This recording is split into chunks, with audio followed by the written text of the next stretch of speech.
Welcome dear students, my name is Sandeep Sharma and today I am here with the poem A Thing of Beauty. This is of class 12th, poem number 4, written by John Keats.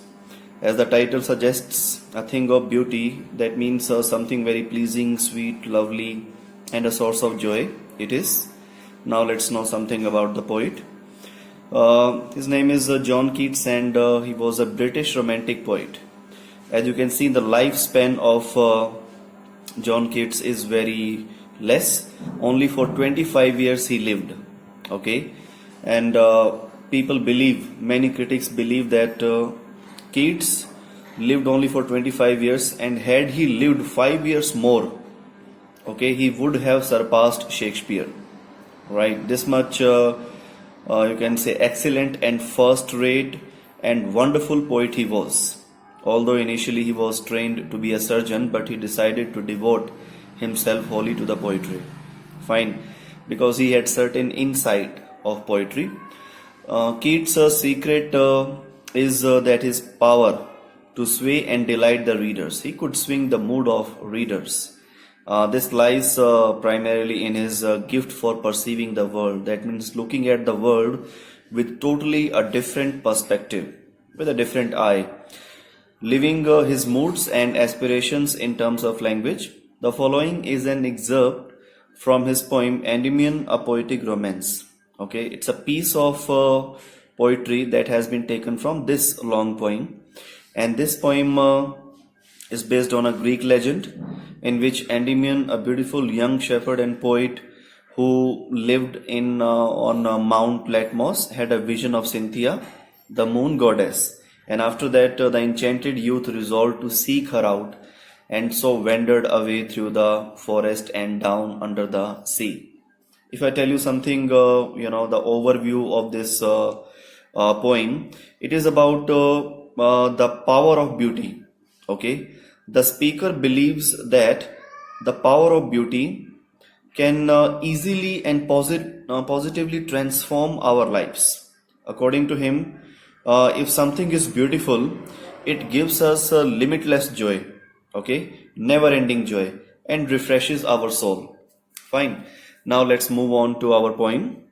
Before you read, you must read this line. What pleasure does a beautiful thing give us? See, when you see a beautiful thing, what do you feel? Okay, how do you feel? All right. And after feeling, will you decide to, store or treasure beautiful things? Okay, so that's a question for you students. And now let's read out the poem. Okay, a thing of beauty is a joy forever. Its loveliness increases. It will never pass into nothingness, but will keep a bower quiet for us, and a sleep full of sweet dreams, health and quiet breathing. This means a thing of beauty is a joy. Okay, it's a sweet feeling. All right, that remains forever, and its loveliness, that means its sweetness never decreases. It always increases. It will never pass into nothingness. Students, we know this fact that if you share your happiness gets doubled, your joy gets doubled. It increases. It does not get finished. So it never passes into nothingness, but will keep a bower quiet for us. That means if you always remain happy, what will do, this does, this creates a pleasant shade around us, a pleasant healthy environment around us, very quiet. In that quiet and healthy environment, we get a sleep full of sweet dreams, health and quiet breathing. That means we live a very healthy life. Okay, we take a very sound sleep. All right, I hope you have understood this much. Now let's see further. Therefore, on every morrow are we wreathing a flowery band to bind us to the earth. That means every morrow is here, could be every morning or every tomorrow. Fine. So on every day, what we are doing, we are constantly binding us, we are constantly connecting us to the earth. We are constantly creating a healthy environment, okay, so that we could remain connected with the earth. with the environment, with the living environment. Okay, spite of despondence of in human dearth of noble natures, of the gloomy days, of all unhealthy and over darkened ways made for our searching, yes, in spite of all. What does actually he says, poet? Spite of all. That means, first of all, in spite of despondence. Despondence means in spite of disappointment. Okay. And in spite of inhuman dearth, that means there is a terrible lack of noble natures. That means good people. Okay. And in spite of gloomy days, because there are gloomy days, that means man is always feeling sad and sufferings are there. And in spite of unhealthy and over darkened ways. Over darkened ways, because things sometimes happen with us in our life. We don't know why they are happening. You must have seen people always complain, why this is happening to me. I did not do anything wrong to anybody. Why these wrong things are happening to me? So in the same way, we can call it mysterious, over darkened ways. Okay, in spite of all, made for our searching. Yes, in spite of all, he says. These are the things which cause suffering. It's a list. In spite of all, he says that some shape of beauty moves away the pall from our dark spirit. That means there is always something beautiful. There is always a light of beauty, okay, which can remove the pall. Pall is usually called the cloth. Actually, the cloth spread over the coffin, all right? But this cloth is over our dark spirits, or over our dejected spirits. So some shape of beauty always, removes that, okay? For example, there's a hall full of darkness. One bulb, one light is enough to dispel the darkness. So some shape of beauty is always there. And what are the beautiful things with us? Now the poet tells those things, such the sun, the moon, the trees old and young sprouting a shady boon. Such the sun and moon. You may call that, sir, why the sun is a big thing, why it is a blessing. So students, let me tell you the importance of sun. If sun today does not come upon time, okay, or let's say if the sun gets 2 hours late, only for 2 hours it gets, you can say, removed from the solar system, then we cannot imagine, all right, what terrible destruction it would cause. Students, everything that is called life will be automatically disappeared, okay, from the planet. Everything that you call life on the planet, just because of sun, we are living, we are healthy, we are constantly enjoying our life, just because of these things. The sun, the moon, the trees old and young. Okay, you can live without anybody, but you cannot live without trees. All right. So these old and young trees, they are sprouting a shady boon. That means they are giving us shady places. All right.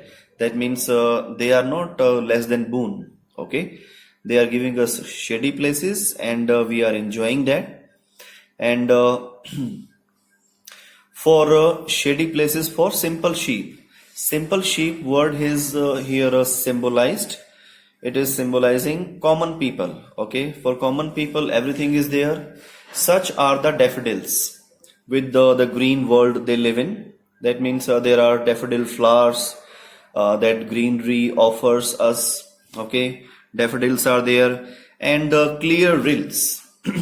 Okay, clear rills, that means there are clear rills, streams, that means rivers. There are that themselves a cooling covert make against the hot season. Okay, that themselves what they do, they prepare a cooling covert, small bushes, okay, on the both sides of that river to just get escaped or get relief from the hot season. They are doing this.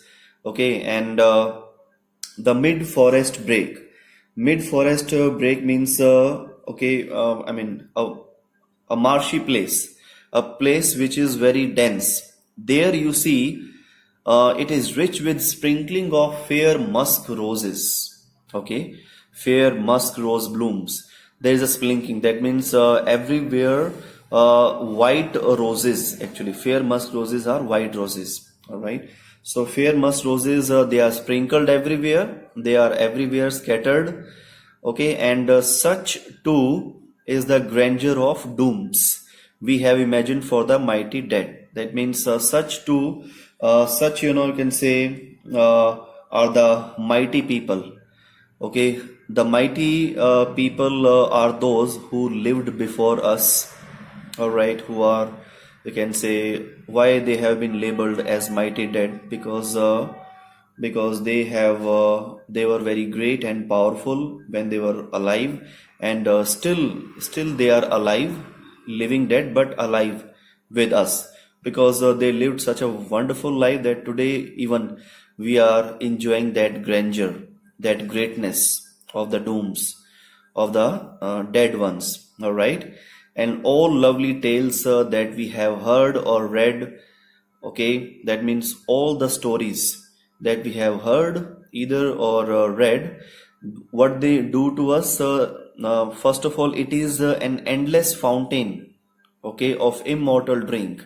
Immortal drink is something, when you get that immortal drink, or when you inherit that enlightened knowledge, then you become immortal. So this is an endless fountain of immortal drink that is being showered, pouring, okay, that is being showered onto us from the heaven spring. That means where are all the mighty dead, or where are all people, you can say, who lived before us? They are all the part of heaven. All right, or from the god's lap, you can say, from the god's lap, that immortal drink is being showered onto us. And this is this is all wonderful things. For example, if you live in India, then you must know about Gita. Okay, Srimad Bhagavad Gita. Krishna spoke this Gita, and this is something which was relevant, 5,000 years ago, and even today that is relevant, and in future as well that will be relevant. So that is called immortal drink, okay, and showered onto us from heaven spring. This was just an example, students. So here we complete the poem. If you have not understood anything, any term or any word, then you can comment in the comment section. I'll answer that. Fine. So thank you very much, students, for the day. Thank you.